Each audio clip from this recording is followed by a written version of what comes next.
C'est le moment de la chronique de Steve Fortin au Journal du Soir de radioinfocité.com.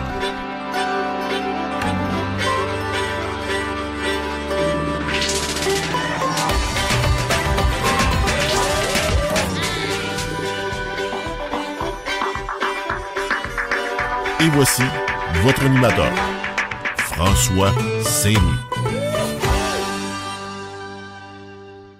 Eh bien, bonsoir, mesdames et messieurs. Bienvenue à cette édition du Journal du Soir.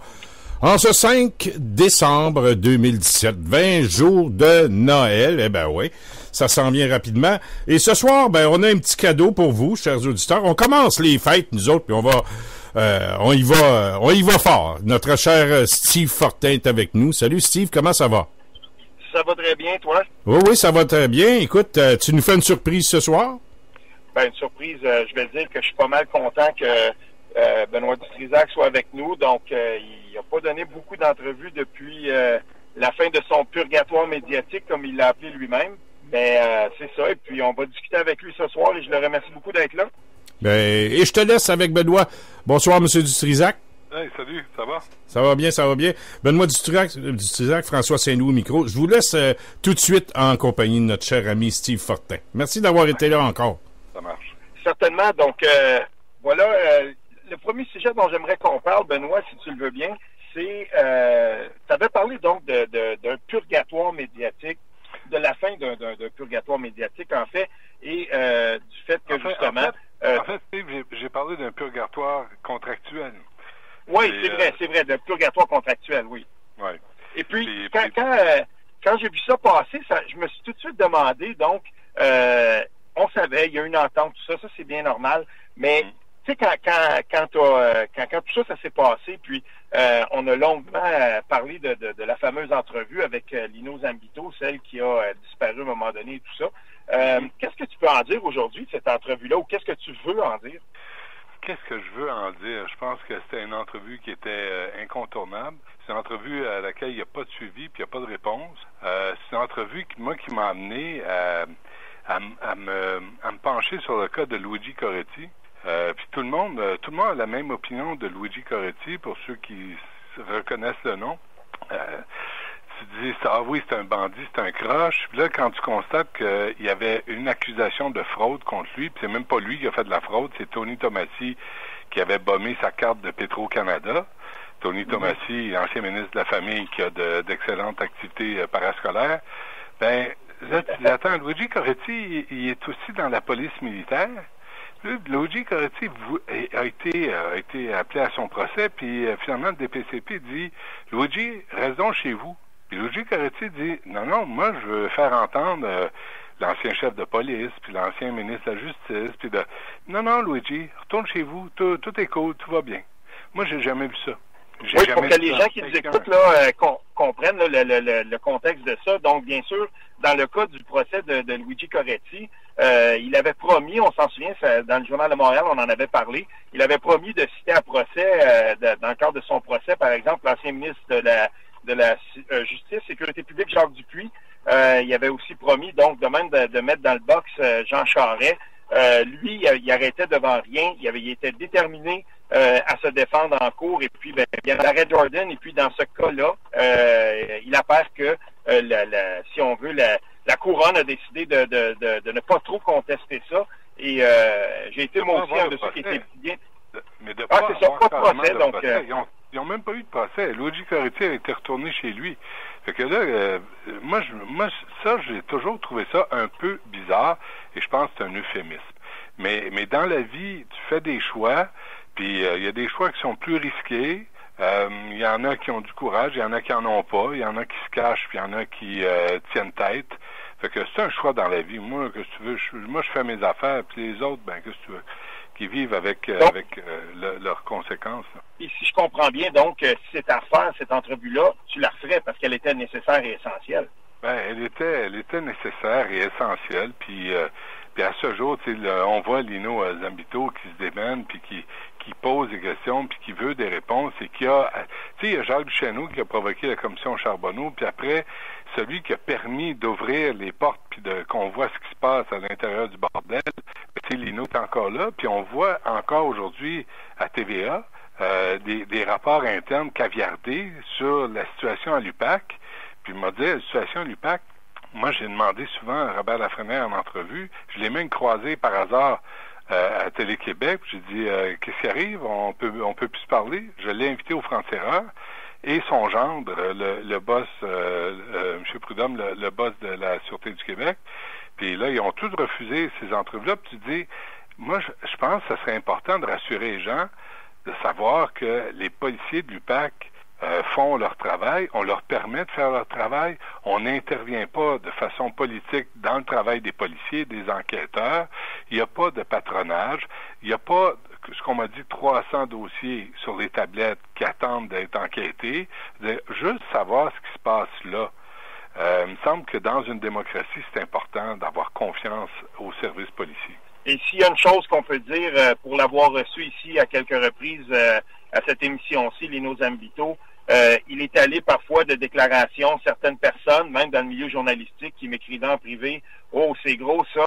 Et jusqu'à présent, en tout cas, on doit quand même l'admettre, quand Lino Zambito a mentionné quelque chose à notre antenne, ça s'est avéré souvent. Là, on le voit aujourd'hui, là, quand on a décaviardé le rapport par rapport au climat de travail, quand Lino Zambito, il y a quelques semaines de ça, disait à notre antenne, c'est pas vrai ça, ce que M. Boulanger vient de dire, c'est faux, le climat de travail est pourri, les gens quittent à pleine porte. On entendait ça, nous, ici, et puis, encore une fois, quelques semaines après, ce que Lino a avancé, donc, ça se défile, ça arrive devant nous, on le voit, et je pense qu'il y a une crédibilité quand il parle de ces choses-là, Lino Zambito.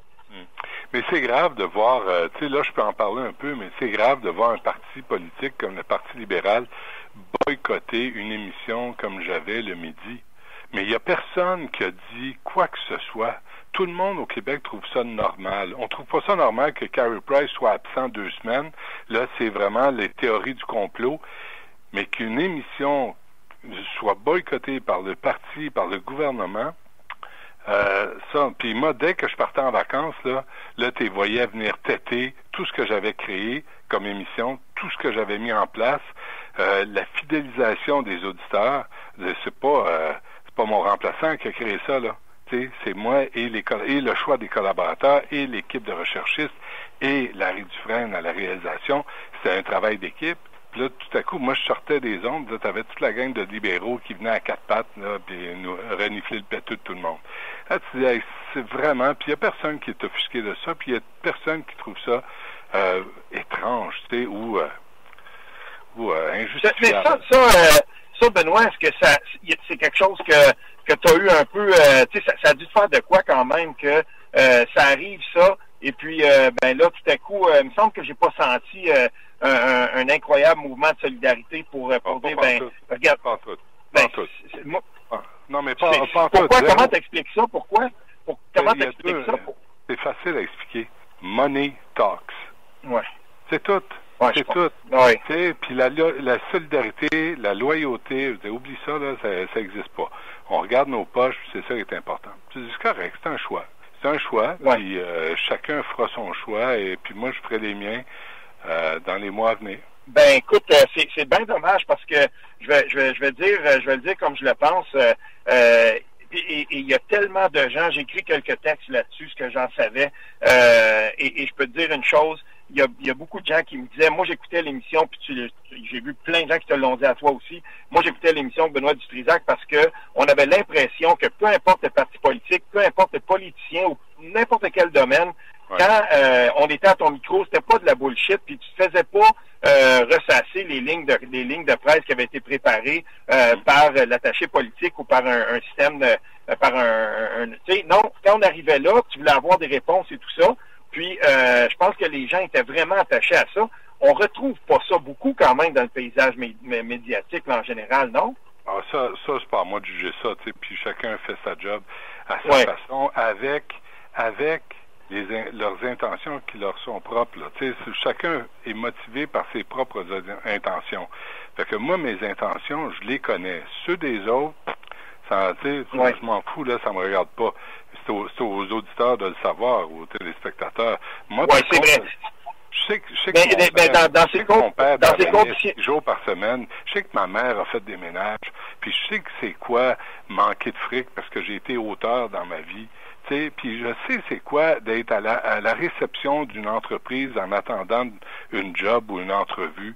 Puis ça, je l'ai jamais oublié. Puis des fois, il y a bien du monde dans les médias ou en politique qui aurait un avantage de temps en temps à prendre la petite brosse là dans le pot à côté du bol de toilette, puis de laver son propre bol de toilette, pas le faire faire par quelqu'un d'autre, pour te ramener sur le plancher des vaches. Ah, c'est tellement vrai. Et puis je dirais aussi par rapport à ça que je pense que les gens aimeraient beaucoup savoir, quand tu parles des députés ou en tout cas des gens du Parti libéral du Québec qui n'allaient pas à ton émission, est-ce que ça s'est fait graduellement? Est-ce que tu es capable de trouver comme un point à un moment donné où ça avait dérapé avec quelqu'un? Comment ça s'est passé? Ah oui, non, je le sais, c'est parce que j'ai fait référence, puis ça c'est mon erreur, tu sais. J'ai fait référence au séjour de Philippe Couillard en Arabie Saoudite, tu sais, puis j'ai mal tourné ma phrase. Puis quand tu es en direct 15 heures par semaine, ça arrive, tu sais. Puis soit, tu sais, puis là, je me suis repris tout de suite, mais on a sauté sur l'occasion, tu sais. Fait que je pense que ça faisait l'affaire de bien du monde de plus revenir à l'émission, de bien des libéraux de pas revenir à l'émission, tu sais. Puis sincèrement, moi, j'ai toujours traité les libéraux comme les péquistes, comme les caquistes, comme Québec solidaire, tu sais. Je posais des questions, puis j'écoutais la réponse. Puis j'essayais d'y aller avec le gros bon sens, puis un peu de jugement, puis le sentiment d'être un citoyen, un consommateur, puis un père de famille. Puis tu sais, bon, fait que moi, je sais qu'on peut pas me reprocher d'avoir été partisan envers qui que ce soit. Ben ça c'est vrai. Puis pour toute personne qui est dans ce milieu-là, quand tu dis 15 heures de direct par semaine, là, c'est énorme. Et puis j'en connais pas, moi, des animateurs qui ont pas fait de gaffe à un moment donné, de journalistes qui ont pas fait de gaffe à un moment donné non plus. Et ça, avec n'importe quel politicien ou même avec une personne, des dignitaires même, des fois, je veux dire, il y en a plein. Tu sais, un animateur ne devrait pas avoir à payer pour ça. Même une mauvaise blague, tu sais, t'es en direct, là, t'es 15 heures par semaine, tu sais, puis faut que les gens comprennent aussi que t'as une vie personnelle, t'as des enfants qui ont peut-être des problèmes à l'école, ou, tu sais, ton couple va pas bien, je parle pas de moi, là, tu sais, je parle en général, mais il y a des circonstances personnelles qui affectent aussi la façon de travailler. Tu sais, des fois, t'es moins en forme, des fois, les enfants sont malades, fait qu'il faut tenir compte de tout ça, puis je veux dire, Jean-François Dumas d'Influence Communication m'a déjà dit il y avait personne qui faisait autant d'entrevues par émission, par semaine à la radio. Personne. Et moi, j'en faisais 7-8 par jour, puis les 7-8 devaient être bonnes, puis devaient être documentées, puis je devais pas dire de niaiserie. Ben, et ça nous manque beaucoup. Je veux dire que nous sommes plusieurs à espérer à un moment donné que une autre tribune, qu'il y aura une autre tribune, une tribune du même genre où on pourrait traiter de tous les sujets, parce que tu le faisais. Et puis, est-ce que il y a, je sais pas, probablement tu pourrais pas dire ça maintenant, mais est-ce qu'il y a d'autres choses dans tes cartons des fois où Alors, je peux rien dire là, pour l'instant là, mais okay. Mais il y a des choses qui s'en viennent. Puis, tu sais, il faut pas oublier, là, moi, il y a une affaire à laquelle je tiens, tu sais, on a eu du fun à faire cette émission-là. Tu sais, c'était pas toujours des procès, puis des engueulades, puis la chicane. Ça arrivait rarement que je pognais un air, tu sais. Ça arrivait rarement. On avait surtout, je pense, des conversations, soit intelligentes, soit... Mais le critère principal, c'est qu'est-ce qu'on apprend dans cette entrevue-là. Il fallait qu'on apprenne quelque chose partout. Moi, j'ai jamais eu de chroniqueur qui venait dire, moi, je pense que, tu sais, puis venir donner son opinion. Tu sais, je cite toujours Dirty Harry de Clint Eastwood là-dessus. Là. Il y a un film de Deadpool en 1988. Il disait « Opinions are like assholes. Tout le monde, everybody's got one. » Tu sais, les opinions, c'est comme des rookies. Tout le monde en a. Fait que avoir de l'information, apprendre quelque chose, comprendre quelque chose, c'était ça la norme de l'émission.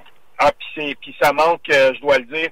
Je vais passer à un deuxième sujet duquel je voulais parler avec toi parce que on se suit sur les réseaux sociaux. Je regarde ça des fois de loin et puis t'as osé dire, tu me vois venir, t'as osé dire, coudonc, ça serait le fun. Je suis allé au Centre Bell, puis t'es pas le premier qui remarque ça. Ça serait le fun quand même qu'il y ait des tunes québécoises et tout ça. Puis j'ai remarqué là l'espèce de pléthore de commentaires que tu as reçus. Des fois, ça dépasse l'entendement de gens qui vont finalement militer pour que on n'entende pas à quoi ça sert et tout ça. Puis je te voyais répondre à tous ces gens-là. Ça te décourageait pas un peu? Ben, je n'ai pas répondu à tout le monde, tu sais, mais moi, je trouve ça extraordinaire qu'on se dénigre nous-mêmes. Je trouve ça extraordinaire qu'on soit même pas capable de dire, attends une minute, là, je vais te donner, ce soir, je vais te donner 600$.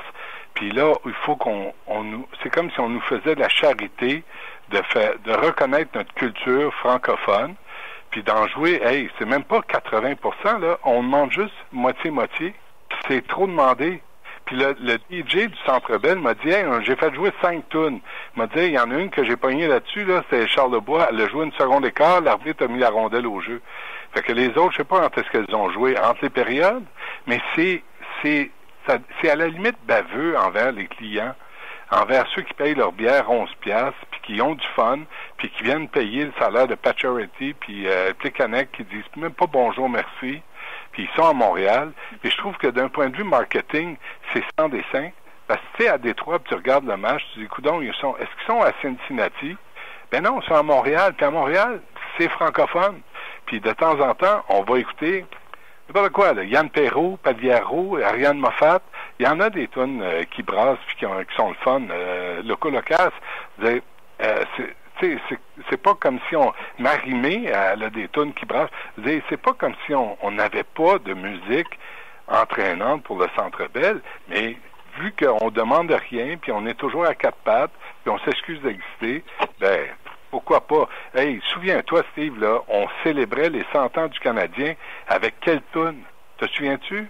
Je m'en souviens pas. Avec U2, man. Avec U2. Hey, on faisait jouer du U2 pour célébrer les 100 ans du Canadien de Montréal. Un groupe irlandais qui paye pas ses impôts.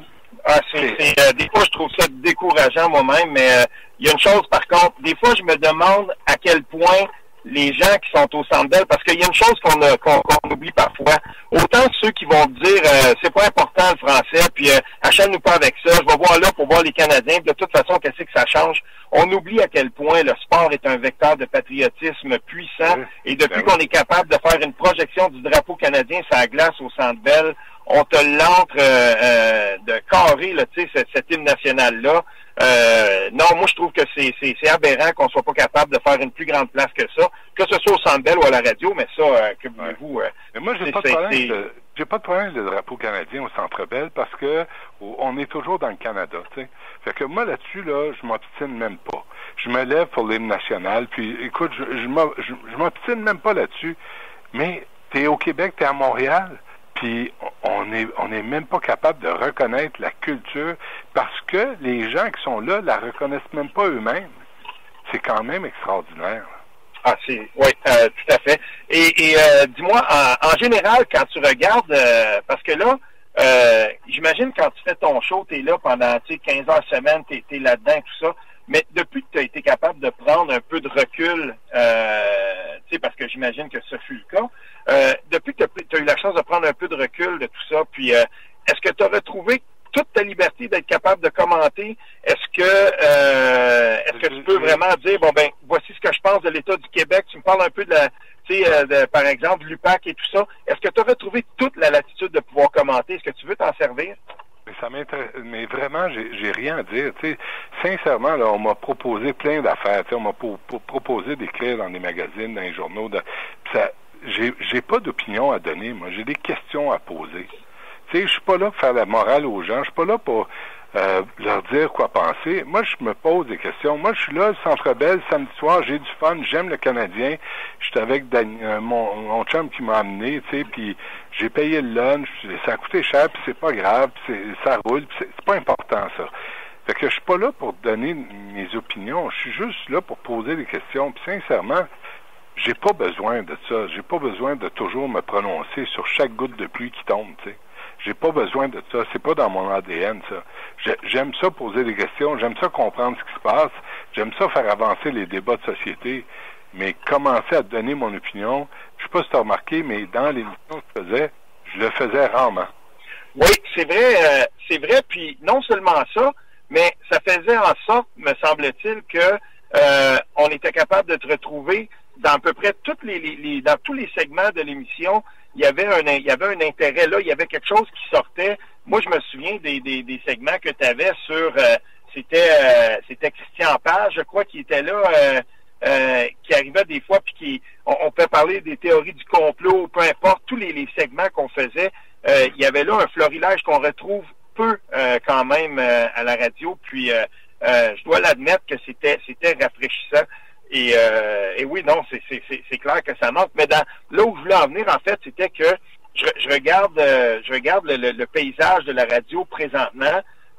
On a perdu ton émission, puis je suis pas certain pas du point de vue de l'opinion et tout ça, mais même pour les poser ces questions-là, me semble qu'on n'a pas remplacé ça, qu'il y a encore un certain vide à combler de ce côté-là.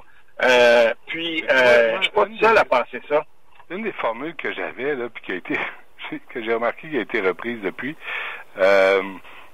c'était les gens qui nous écoutent, là, se disent que.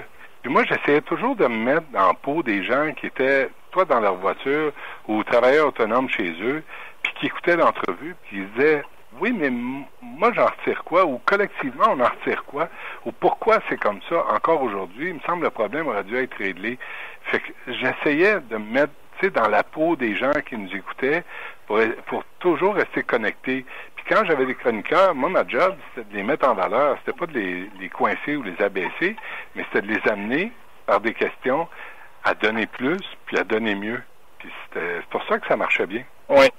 Et tantôt, tu disais que tu avais invité Robert Lafrenière, Martin Prudhomme et tout ça. Ça me brûle, je l'ai marqué dans mes notes ici.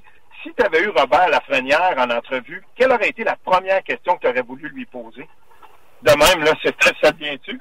Oui, non, mais c'est parce qu'il y en a plusieurs. Tu sais, une des premières questions, c'est sûr que ça aurait été est-ce que c'est vrai qu'il y a 300 dossiers sur les tablettes qui attendent d'être enquêtés? Est-ce que vous avez des liens avec le cabinet du premier ministre du Québec? Est-ce que c'est vrai qu'on vous dicte la marche à suivre? Comment pouvez-vous faire pour rassurer les gens puis commencer à avoir confiance en l'UPAC après toutes ces années? Vous avez fait beaucoup d'arrestations au niveau municipal, très peu au niveau provincial, à part Nathalie Normando.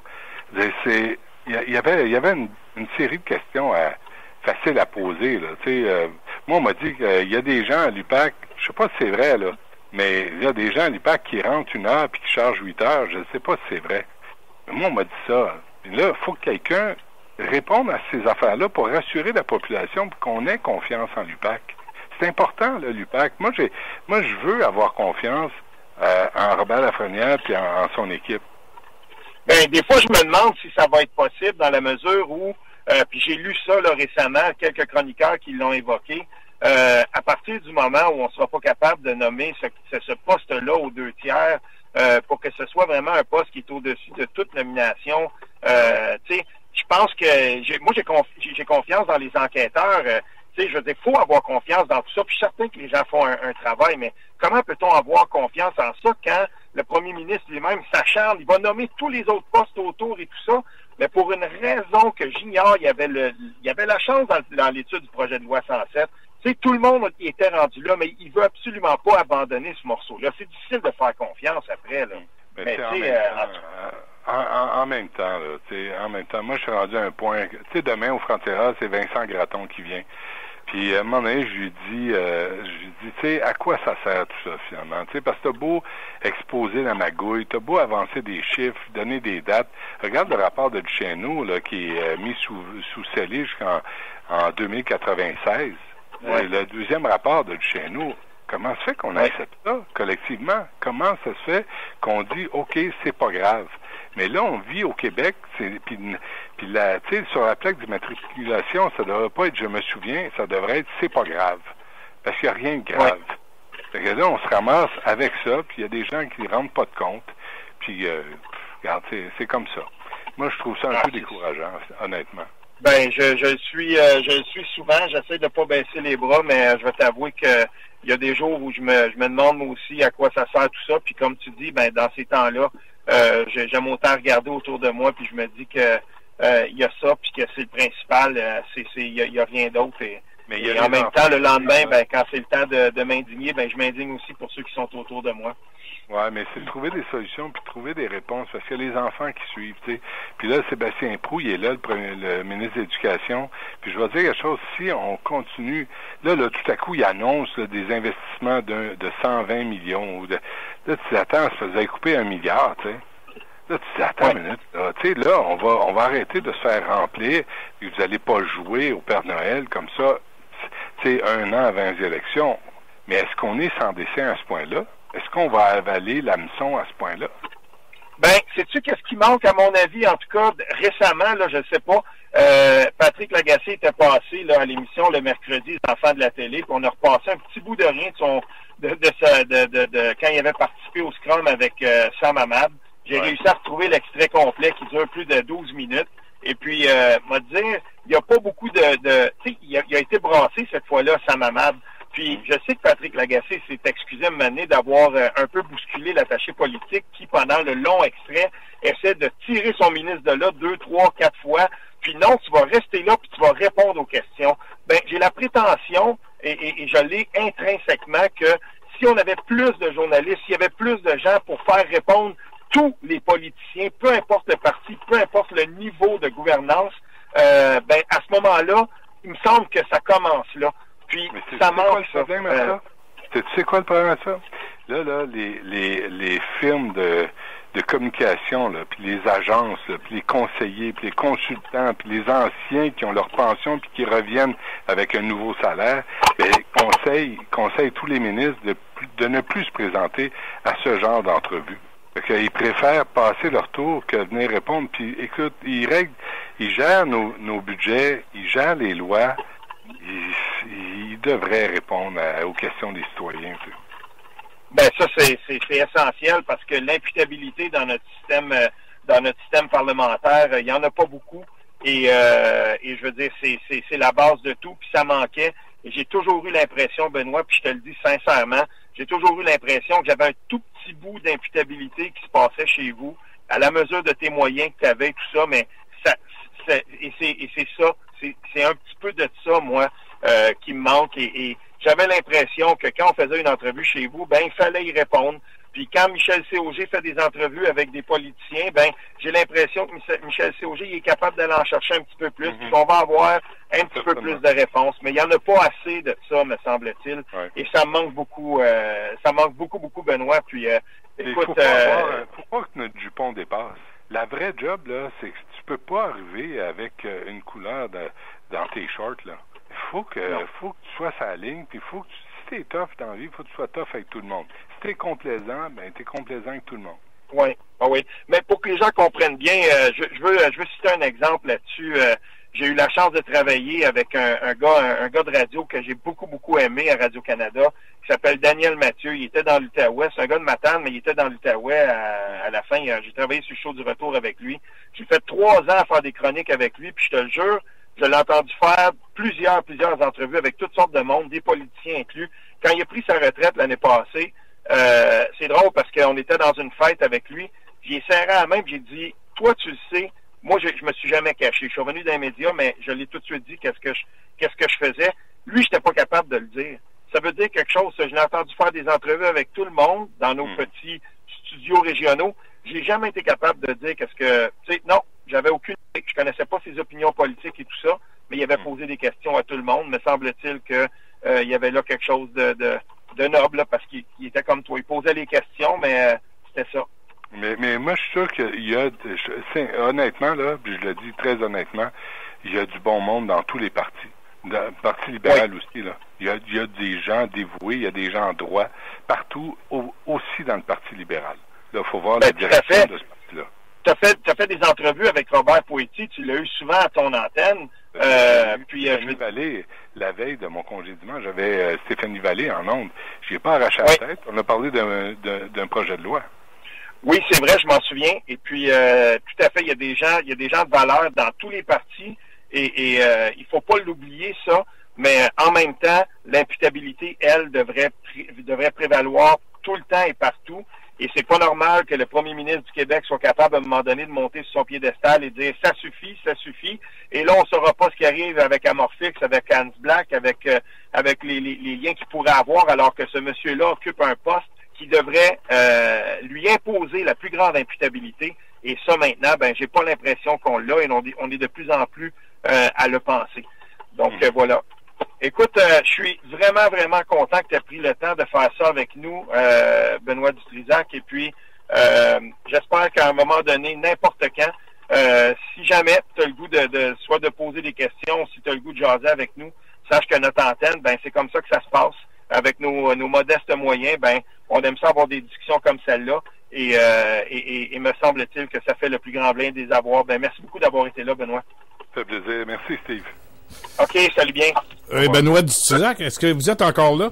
Oui. Oui, François Saint-Loup au micro. Je pense que vous avez induit en erreur un petit peu tantôt, parce que vous avez pris position au 98.5 et vous avez donné votre opinion personnelle au moins sur un sujet. Lequel? Les pitbulls. Ah oui. C'est vrai. Ça, absolument. Mais c'était pas politique. C'était juste humanitaire. Non, c'est vrai. T'sais, moi, dans la vie, je sais pas pourquoi, je préfère préserver la vie humaine que la vie d'un chien qui saute sur un enfant pour le défigurer. Je sais pas pourquoi. Je suis croche quand même. Tu sais, qu'est-ce que tu veux dire? En passant, là, je sais pas si vous le savez, là, je vous le dis, je pense, je vous le dis en primaire, mais Johnny Hallyday vient de mourir. Oui, on vient d'apprendre ça. Alors, moi, sincèrement, c'est correct, là, tu sais, mais je voulais juste vous dire. Oui, mais c'est une page qui tourne, hein. C'est une page qui tourne, Johnny Hallyday. C'est une sorte d'Elvis, Johnny Hallyday. Oui. Dormesson aussi, mais là, les icônes, ils vont tomber les unes après les autres. Les icônes-là qu'on avait, c'est clair, là. Oui, non. Écoute, Tom Petty, David Bowie, là, ça déferle. Ouais. Merci, Benoît Dutrisac. Merci à vous, messieurs. Salut. Merci beaucoup. Salut bien. Hey Steve, toute une entrevue, oui. Merci, ça a été fort intéressant. Écoute, je m'attendais pas à ça. Cet après-midi, tu me téléphones, bing, bang. T'as préparé ça depuis un petit bout de temps, tu me disais? Écoute, je vais le dire le plus honnêtement possible. Il y a des gens dans la profession journalistique que j'estime au plus haut point et que je regarde. Je veux dire, Benoît Dutrisac, c'en est un. Il y a des gens qui ne seront pas d'accord avec moi. Patrick Lagacé, c'en est un autre. C'est une personne que je respecte au plus haut point, que je regarde le parcours et tout ça. Tu sais, j'ai beaucoup de respect. Puis, à un moment donné, j'avais lancé ça comme ça, la perche, et puis j'avais dit, garde, n'importe quand tu as envie. Puis, nous, on est là. Et c'est important, ça, de pouvoir faire ça. Je veux dire, Antoine Robitaille, c'est la même chose. J'ai beaucoup de respect pour ce que Antoine Robitaille fait avec son équipe d'enquête chez Québécois présentement. Ces gens-là travaillent d'arrache-pied pour essayer d'exposer le plus possible de tout ce que les gens on croit là, qui pourrait leur être caché, tout ça. Tu sais, c'est super important. Puis Benoît Dutrisac, quand il était en onde, tu sais, je veux dire, pour moi, c'était un incontournable. À midi, t'écoutes ça, la petite présentation, puis je le savais qu'entre midi puis 1h, j'aurais Benoît Dutrisac qui parlerait avec Alex Castonguay, puis Antoine Robitaille. Ensuite, on pouvait passer, puis là, je savais qu'à un moment donné, j'entendrais parler de sport, puis que il y aurait avec lui Gildor Roy, puis tout ça, tu sais. J'avais cette petite routine-là que j'aimais tant et qui faisait en sorte aussi, et ça manque, ça, François, parce que dans son segment politique, on avait justement la politique provinciale, on avait la politique fédérale. Radio-Canada le fait aussi, bien entendu, avec l'entrée, si on veut, en matière de Michel Cauger, qui va parler avec Martine Biron au Québec, qui va parler ensuite avec un correspondant fédéral. Mais tu sais, ça prend ça. C'est tellement essentiel. Et j'avais l'impression aussi que quand Benoît Dutrisac recevait des gens en entrevue, surtout en politique, j'avais l'impression que cette entrevue-là serait signifiante. Puis, je vais dire un truc aussi, j'ai pas pensé de le dire à Benoît Dutrisac, peut-être qu'il serait pas d'accord avec moi, mais j'ai entendu, moi, des gens qui m'ont dit que des fois, là, c'est bien mieux de laisser passer une entrevue quand tu sais que ça pourrait devenir conflictuel. J'ai parlé, moi, à quelqu'un qui fait un show comme ça, justement, là où tu es en direct tous les jours. Donc, c'est une émission, je ne veux pas trop en dire sur la personne, mais qui m'avait raconté que à un moment donné, il y avait eu à faire une entrevue hyper difficile qui était devenue hyper acrimonieuse avec Gaétan Barrette.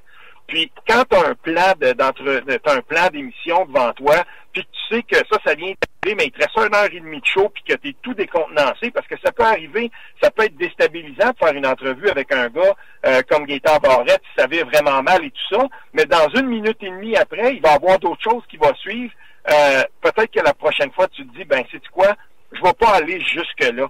Puis peut-être que tu vas accepter les lignes de presse à un moment donné, parce que tu te dis, ben, c'est pas vrai que je vais me retrouver encore dans... Tu sais, ça arrive, ça.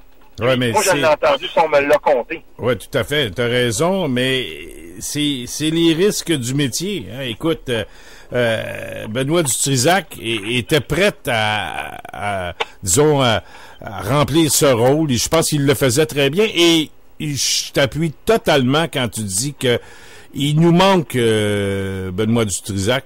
C'était... Tu sais, il y a des animateurs de radio, et parce que la radio, c'est un média qui est extraordinaire. Tu sais, tu t'en vas en auto, tu sais, tu peux t'imaginer plein de choses, ne serait-ce que d'écrire un match de sport. Non? Bon, mais Benoît Dutrisac, il est très difficile à remplacer, et j'ai hâte de l'entendre sur une autre tribune. Sait-on jamais, je sais pas où, mais chose certaine, il nous manque beaucoup. Steve, j'aimerais t'entendre sur statut que tu as fait tantôt concernant, si tu le veux bien, Québec solidaire. Écoute, tu nous parles de huis clos concernant les objections des militants envers l'idée de la souveraineté. C'est quoi cette patente à gosse-là? Là? Ah non, mais ça, c'est, je cite le texte de Lisiane Gagnon dans la presse. Hein, c'est une citation.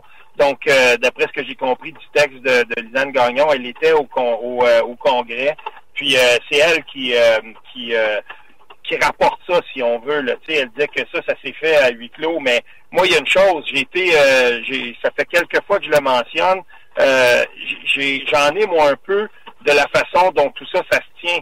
Puis on est fort à critiquer la droite souvent. Tu sais, puis on aime ça dire que les gens de droite là, on va les accuser de tous les maux. Mais il y a une chose. En Alberta là, quand on a décidé de fusionner l'opposition puis la deuxième opposition, je veux dire, quand le Wild Rose a fusionné avec les progressistes conservateurs, les deux partis se sont arrangés pour consulter les membres et ils ont étendu les plateformes pour consulter les membres. Tu sais, tu peux voter par la poste, par Internet. On voulait que le plus de monde possible vote sur la fusion des deux partis pour donner la plus grande légitimité à cette fusion-là. Et bien que ce soit toute proportion gardée, là, c'est pas la même chose avec les deux partis, Québec solidaire et Option nationale. Mais il y a une chose, par exemple, je ne crois pas qu'on a mis en place tous les mécanismes pour s'assurer que le plus de membres puissent voter. Je demeure convaincu que des deux côtés, les gens qui dirigent ces partis-là, parce qu'il y en a, ces gens-là voulaient absolument que cette fusion-là passe. Et je suis pas certain, moi, qu'on voulait que le plus de monde possible puisse voter. C'est ça qu'elle dit aussi un peu dans son texte, Lisiane Gagnon, là, quand elle dit, ben, regarde, il y en avait des gens chez Québec solidaire. Moi, j'en connais. En Outaouais, là, je veux dire, je l'ai écrit récemment, encore une fois. Je connais des gens, moi, qui me disaient, ben, écoute, même une personne qui était candidate dans ce parti-là, au cours des 2 dernières élections en Outaouais, qui me disait, écoute, non, fédéraliste avec le NPD au fédéral, puis tout ça, puis cette fusion-là, je regardais pas ça d'un bon œil. Ben, c'est ça. Et j'ai pas l'impression, moi, qu'on a mis tout en œuvre. Puis je peux te dire que chez Option nationale, au nombre de membres qui restent, on parle d'à peu près 2000 membres selon mes informations, ça n'aurait pas été si compliqué que ça de permettre au plus de membres de voter. Puis c'est pas ça, là. Il faut que, dans mon cas, c'est 5 heures de route aller, 5 heures de route à revenir pour aller à Québec voter. Le 10 décembre, je veux dire, c'est en fin de semaine prochaine, ben excuse-moi, là, je veux bien que les gens me disent, ouais, mais t'aurais pu changer d'idée pendant le congrès, c'est un congrès spécial, puis, tu sais, il faut que les gens puissent délibérer. Moi, là, avec des gens, ceux qui me suivent sur Facebook, là, des délibérations, j'en ai eu, j'ai lu des textes, autant de gens qui étaient pour, qui étaient contre la fusion, j'ai lu des textes hyper intéressants. J'ai lu beaucoup ce que Denis Monnière a fait, mais Patrick Bourgeois aussi avait fait un texte pour la fusion et tout ça. j'ai eu le temps là, de me positionner. J'ai pas besoin de me taper 10 heures de route la fin de semaine, de la fête de ma fille, de tout sacrer ça par la fenêtre pour monter là-bas et aller mettre mon X. Franchement, pourquoi on n'a pas pensé à un moment donné de laisser le plus de membres possible voter, puis qu'on n'a pas tout simplement organisé ne serait-ce qu'une web diffusion sécurisée si on voulait que ça soit juste entre nous, puis qu'on puisse, tu sais, je trouve ça, il va y avoir combien de monde qui vont se déplacer à Québec? Admettons, si on est chanceux, il y a 200 personnes sur 2000, puis que là, ben finalement, on arrive à encore une fois un résultat. Oui, mais 80% des gens qui étaient là ont voté pour la fusion, donc voilà, tout Option nationale s'en va. Excuse-moi, là, mais si on veut avoir la plus grande légitimité de décider de la vie ou de la mort ou de la continuité ou de la fin d'un parti ou de son avalement, de son annexion à un autre, qu'on donne la voix au plus de membres possible. Et c'est pas vrai qu'en 2017, là, c'est si difficile que ça, organiser ça. Ouais, ben, sois sûr d'une chose, Steve, c'est que s'il y a fusion en fin de semaine chez Option nationale, il va y avoir contestation et je pense qu'on va demander une reprise du vote pour qu'il y ait plus de membres qui se prononcent parce que je serais très surpris que Option nationale accepte de s'unir à QS. C'est quasiment impossible. François, je vais te dire un truc, moi. Je suis en désaccord avec toi. En fin de semaine, ce qui devrait se passer, selon moi, c'est que on va avaliser au Congrès. Donc, ce vote-là va passer.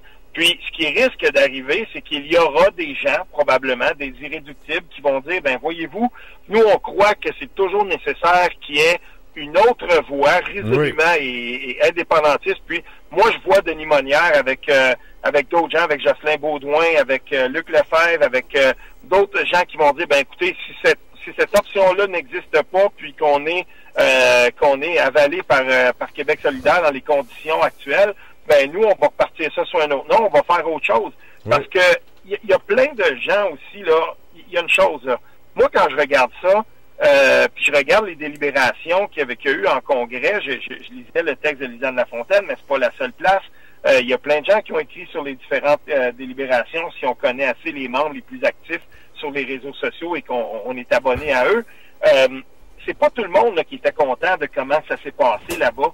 Puis la vitrine indépendantiste, OK, que se donne Québec solidaire, parce que c'est comme ça qu'elle appelle ça, Lisanne Gagnon, puis elle le sait très bien, c'est un peu comme l'espèce de vitrine nationaliste que veut se donner François Legault, mais on apprend aujourd'hui que il courtise ouvertement des députés libéraux, par exemple, dans le coin de Trois-Rivières et tout ça, là, il courtise des députés libéraux pour qu'ils viennent rejoindre la CAQ. Parlez-moi donc d'un vernis nationaliste quand ta meilleure option, comme dans Louis Hébert, c'est d'essayer de faire de l'œil aux gens qui finalement auraient pu se faire élire du côté des libéraux, mais ils vont venir chez vous pour se faire élire. Il n'y a pas me parler après ça de vernis nationaliste dans ces conditions-là, mais c'est comme ça. C'est exactement la même chose. Québec solidaire aimerait être capable de dire, voyez-vous, nous sommes maintenant l'espèce de caution indépendantiste, c'est pas le Parti québécois et tout ça. L'adversaire premier de Québec solidaire aux prochaines élections, encore une fois, ce ne sera pas le Parti libéral du Québec, ça va être encore le Parti québécois, comme toujours. Je veux dire, il me semble que ça crève les yeux. Pourquoi moi, j'aurais envie de cautionner ça, alors que je sais très bien, je connais ce parti-là, je sais très bien comment ce parti-là est capable trouvera une façon de ne pas être complètement encabané dans cette espèce de si on veut, là, de carcan-là. Donc, moi, j'y crois pas à ça. J'y crois pas, moi, à la conversion totalement indépendantiste de la même façon qu'Option nationale la défendait et que tout à coup, ça va être repris par Québec solidaire. J'y crois pas. Et le membership de Québec solidaire en souffrirait énormément si c'était le cas de toute façon. Exactement. Et je peux même te dire une chose. J'ai entendu un commentaire d'un ou d'une militante là, Option nationale qui, le soir des élections en 2018, si jamais Jean-François Lisée se faisait battre, elle danserait, elle serait très contente. Donc, je suis pas certain que c'est la... Il y a des gens là-dedans là, qui, je pense qu'au niveau du jugement ou de la stratégie politique, c'est pas vraiment leur fort. Mais enfin. Mais il y en a de ça dans tous les partis, oui, François. C'est vrai. Puis, c'est un peu ce qui est dommage parce T'as que raison. C'est drôle, hein, mais dans mon comté, on a entendu parler de mon député, on n'entend jamais parler. C'est celui qui regardait un match de hockey en pleine commission parlementaire. Donc, ça, imaginez, c'est le remplaçant de Norm Macmillan, Alexandre Iraca, donc dans notre comté. Je veux dire, moi, là, je serais capable de trouver une raison. Je connais les candidats qu'il y a eu ici de Québec solidaire, d'Option nationale, du Parti québécois. J'aurais été capable de voter pour défaire un libéral. Là, j'aurais été capable de voter Québec solidaire, Option nationale ou Parti québécois. Moi, ça m'aurait pas dérangé. Tout ce que je voulais, moi, c'était que le Parti libéral débarque parce que ce parti-là devrait être dans l'opposition pour qu'un jour, on soit capable de faire, si on veut, le procès, puis qu'on puisse faire le ménage dans ce parti-là, qu'il puisse lui-même se purger de tout ce qu'on sait sur lui. Et là, malheureusement, j'avais connu en 2012 la candidate de la CAQ. À la limite, là, j'aurais été capable, je me serais pincé le nez, mais j'aurais été capable. Mais pas la coalition Avenir Québec comme est en train de se constituer présentement comme espèce de deuxième parti libéral. Ça m'intéresse pas. Mais dans notre comté en 2012, tout ça, on en a déjà parlé, ça s'est décidé par moins de 200 voix. Puis, je connais des gens de Québec solidaire. Moi, j'étais assis avec eux en 2012 à l'auberge de jeunesse, puis on regardait la soirée électorale. Puis les gens étaient tellement contents. Il va perdre le député libéral. Il passera pas. Puis à la toute fin, on voyait que l'avance diminuait. Puis quand on a vu qu'il avait fini par perdre par quelques 160 votes, je voyais la mine dépitée de gens de Québec solidaire qui étaient assis à côté de moi, des militants, là, puis qui disaient « Mais qu'est-ce qui s'est passé là? » Puis je connaissais aussi le candidat d'Option nationale qui lui-même avait récolté beaucoup plus de votes que ça. Je pense qu'il était à 500 votes. Puis là, des gens se sont dit, mais on a vraiment merdé. On avait la chance de ravir ce comté-là dans l'Outaouais au Parti libéral. Puis, ben c'est ça. Et à ce moment-là, j'ai compris précisément que intrinsèquement, si on était capable de joindre les gens ensemble, il y aurait du travail à faire. Puis j'ai toujours pensé que dans tous ces partis-là, Québec solidaire, Option nationale et le Parti québécois, il y avait beaucoup plus de gens qui pensaient comme ça, qui, si on leur demandait là, pour défaire un libéral, là, serais-tu capable d'appuyer tel ou tel candidat? Ben, ils diraient oui. Parce que jusqu'à maintenant... Entre le dire et le faire, c'est deux. C'est ça qui fait le plus...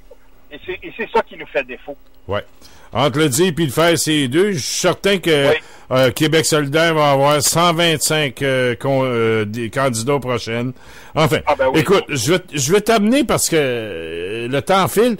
Je vais te lancer beaucoup de chiffres, mais je veux t'entendre commenter, s'il te plaît, pour nos auditeurs, sur les deux paliers de gouvernement. OK, on part, mon cher Steve. Au Québec, Trudeau, 47, le Bloc, les conservateurs, 18, NPD, 12.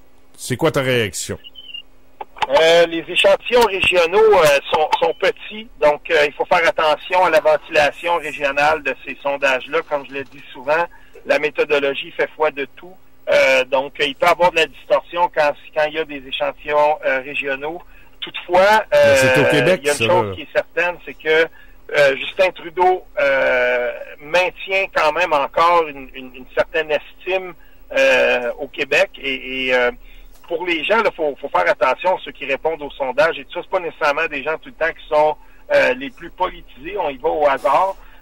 Donc, Justin Trudeau, jusqu'à maintenant, jouit quand même d'une couverture média qui est moins dévastatrice sur bien des dossiers qu'elle l'est dans le Canada anglais. Et c'est ce qui fait en sorte que dans le Canada anglais, le portrait est différent, notamment en Ontario, où quand on regarde les échantillons régionaux qui étaient un petit peu plus grands, en Ontario, on s'aperçoit que Trudeau mène encore, mais il perd des points de son avance et le Parti conservateur est en train de monter. On disait 11 points. Ça, c'est vertigineux.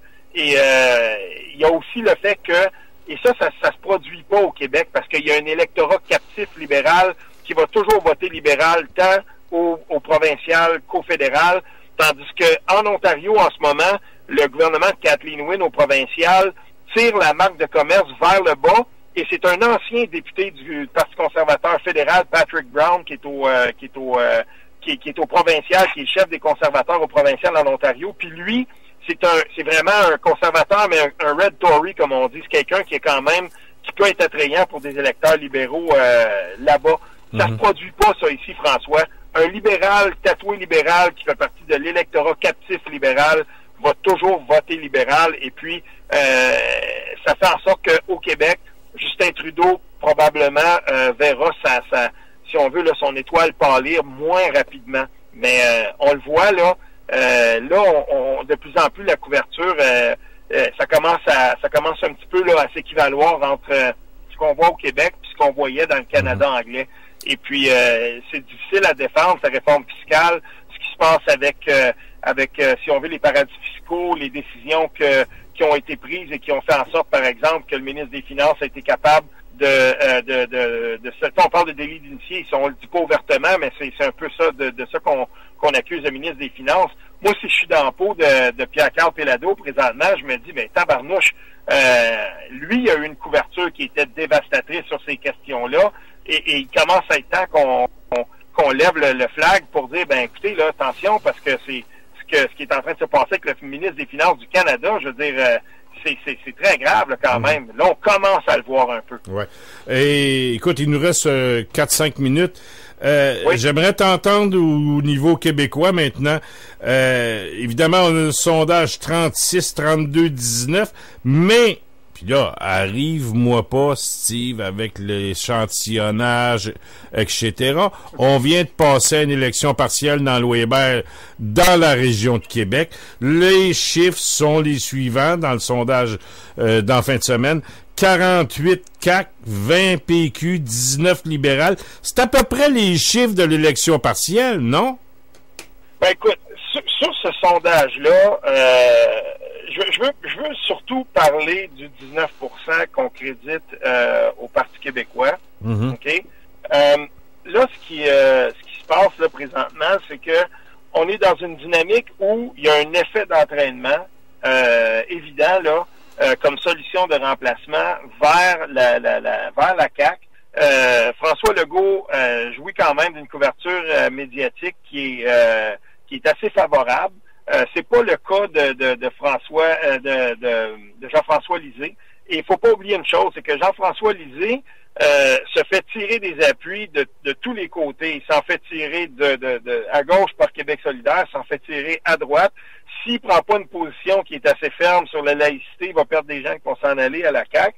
Puis, s'il prend une position trop ferme sur la laïcité, ben on va l'accuser de tous les maux. Puis, c'est une position quand même qui est absolument intenable. Et je suis de ceux qui pensent que la porte de sortie, la seule porte de sortie pour Jean-François Lisée, c'est de se brancher et de décider où il va loger et de façon résolue et sans aucune ambiguïté. Donc, si Jean-François Lisée décide qu'il va défendre la laïcité. Je pense que ça a tombé. Enfin, Steve nous disait que faut que Jean-François Lisée défende la laïcité au maximum. Je pense que ça terminait presque l'entrevue. Je m'en allais remercier pour l'heure passée ici en sa compagnie et aussi, évidemment, Benoît Dutrisac, qu'on remercie beaucoup. Steve, tu es là? Oui, je suis là. OK. Si Jean-François Lisée décide qu'il va se positionner résolument du côté de la laïcité, qu'il va faire la bataille à François Legault sur cet axe-là, il doit le faire et il doit absolument expliquer en quoi rompre avec le multiculturalisme canadien, c'est un des socles à partir duquel on peut rompre justement avec le fédéralisme lui-même tel qu'on le conçoit. Et c'est là, me semble-t-il, aussi une façon de se démarquer de Québec solidaire sur cette question-là, sur la question de l'identité, sur la question de la laïcité assumée, comment elle s'incarne. Et il va falloir qu'il se positionne, Jean-François Lisée, parce que s'il veut continuer à jouer l'équilibriste sur tous les axes, il va se faire bouffer sur tous les axes aussi. Ouais. Et ça, pour moi, ça m'apparaît absolument évident. Et ce sera donc à lui de voir comment il va se positionner. On l'a vu déjà, il a été un petit peu plus affirmé sur la question de l'indépendance, mais ça prend plus que ça. Mm-hmm. Ça va prendre un réalignement complet et probablement même de sa part de dire, ben, ce que j'ai dit en 2016 par rapport cadenassé, on prendra pas les fonds de l'État pour, ou tu sais, là, il disait pas de promotion de l'indépendance et tout ça, faut qu'ils relient ça complètement. Nos adversaires en face vont prendre tous les leviers de l'État pour imposer au Québec le fédéralisme. Si Jean-François Lisée, le Parti québécois, est élu, les gens savent qu'on est indépendantiste, on doit sortir du référendisme, on doit tout simplement affirmer nous sommes indépendantistes et nous allons travailler pour l'indépendance et aussi, et c'est important de le rappeler, notre mandat à titre de gens qui sommes indépendantistes, c'est de s'assurer que la gouvernance qu'on fait est aussi active en l'avant vers plus d'autonomie toujours pour nous parce qu'on vise ça. Comme on l'avait fait avant, comme on l'avait fait dans les années, à partir de 1976, avec tous les leviers économiques qu'on s'était donnés et qui sont des puissants leviers, et on doit les assumer, on doit les affirmer, et on doit avoir toute la latitude de dire, ben voilà, nous on pense toujours que le plus d'autonomie pour le Québec, c'est la meilleure chose parce que à terme, on devrait être indépendant et ne plus avoir peur de l'affirmer. Steve, le son de ta voix est doux dans mes écouteurs ce soir. Écoute, merci beaucoup encore une fois de la tribune, puis je tiens à remercier Benoît Dutrisac d'avoir été avec nous encore une fois, et c'est le fun d'avoir une antenne comme celle-là. On peut faire 1 heure comme ça de radio par semaine, intelligente me semble-t-il, ludique, sans prétention, avec les moyens qu'on a. Merci François Saint-Louis. Merci Steve Fortin, et j'invite les gens à aller te lire 2 ou 3 fois par semaine sur stevefortin.québec, toujours intéressant. Merci Steve. Salut bien. Salut, bonne fin de soirée.